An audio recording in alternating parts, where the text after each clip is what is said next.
Le Rassemblement national épinglé par la commission d'enquête sur les ingérences étrangères. C'est ce qu'on appelle un arroseur arrosé, parce que c'est justement le RN qui est à l'initiative de cette commission. Son objectif, c'était de mettre fin aux accusations de collusion avec Moscou qui reviennent à chaque débat. Eh bien, c'est raté. Dans son rapport adopté hier, la commission accuse les lepénistes d'avoir été, je cite, la courroie de transmission de la Russie. Alexandre Chauveau, le RN dénonce un rapport très politique.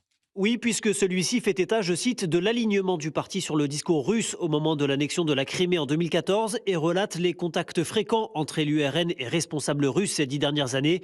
Alors le rapport note certes que la position du parti s'est atténuée depuis l'invasion de l'Ukraine par la Russie, mais les relations entre Marine Le Pen et Moscou occupent une large place. Jean-Philippe Tanguy, le président RN de la commission, dénonce ainsi un rapport biaisé. Il écarte les ingérences américaines, il établit une proximité idéologique entre Vladimir Poutine et le Rassemblement national qui n'est fondé que sur les déclarations de M. Glucksmann.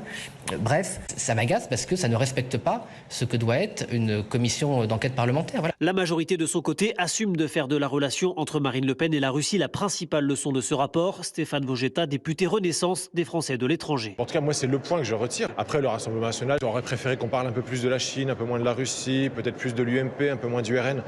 C'est la vie. La commission d'enquête, je pense, a fait un bon travail. Le rapport sera publié dans une semaine et accessible au public. Il vient clore 6 mois d'audition. Alexandre Chauveau du service politique d'Europe 1.